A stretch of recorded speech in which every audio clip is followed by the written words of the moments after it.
I've got this old PC that I needed to bring out of storage when I was building the Franken terminal. In today's video we're going to try to find a more permanent use for it.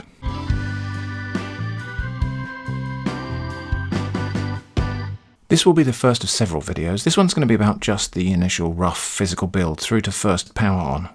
In later episodes we'll install one or more OSes and then finish the build and install it.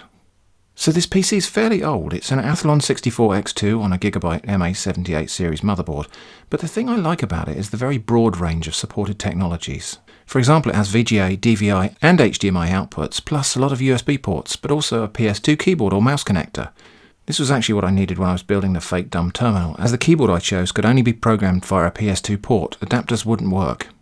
But it also has SATA 2 support, as well as IDE, and even a legacy floppy drive connector, as well as further connectors for more USB and other things. Whilst it's by no means a powerful computer, it's capable of running a modern OS, and it's very quiet when it's running. So to answer the inevitable question, why do this and why not build a brand new computer with the highest possible spec? Well, there are actually two answers. For one, I already have this machine, so this is actually a very low-cost project compared to the thousands I could spend building a brand new high-spec machine.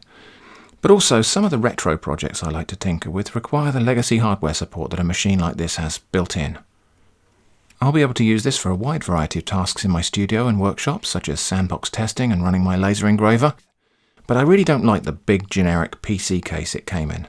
And I don't really have anywhere to put that, so I'm going to try to make a piece of weird wall art that still functions as a PC.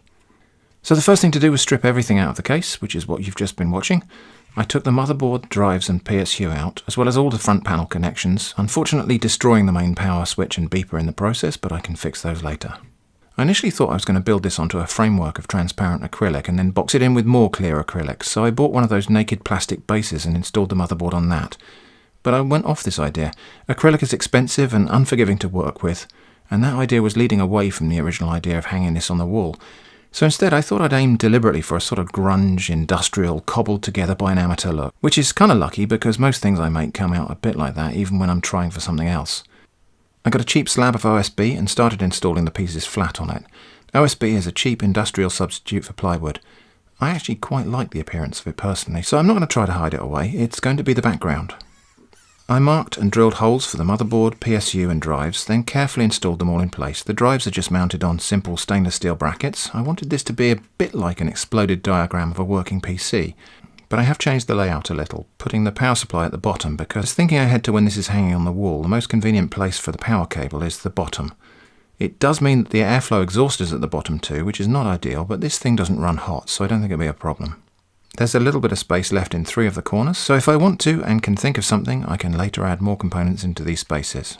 I did a couple of small, low-cost upgrades along the way. Firstly, upgrading the RAM from 1 gig of DDR5300 to 4 gig of 8500.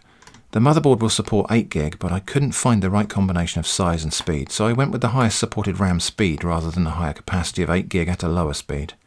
I also added a 128 gig SSD, and I'll install the OSes and swap partitions on this drive. The other hard drive is the one that was already in the machine, which is, oddly, a 500 gig Western Digital laptop hard drive. These spin slower and thus perform slightly less well than desktop hard drives with a higher RPM. But they're also quieter, and honestly I think it'll be okay.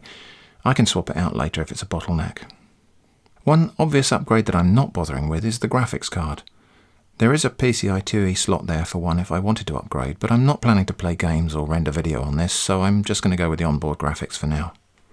I want to keep the thickness of this machine to a minimum, so I actually unscrewed the back plate off the Wi-Fi card and installed it with no physical support other than its own connector. This won't be a problem, as I have something planned later in the physical build to help with this.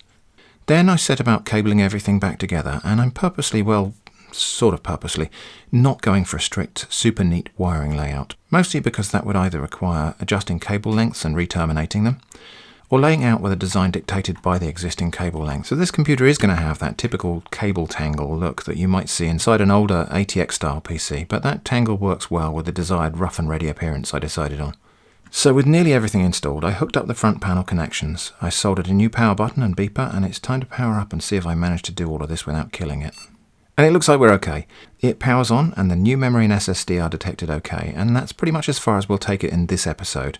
Later we'll install an OS or two and complete the physical build to make this into something that's more dustproof and enclosed, and finally hang it on the wall.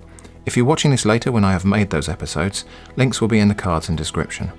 So, a bit of a weird little project, but I hope this has been interesting. I look forward to reading your questions, suggestions and critique in the comments. Thanks for watching, and I hope to see you again soon.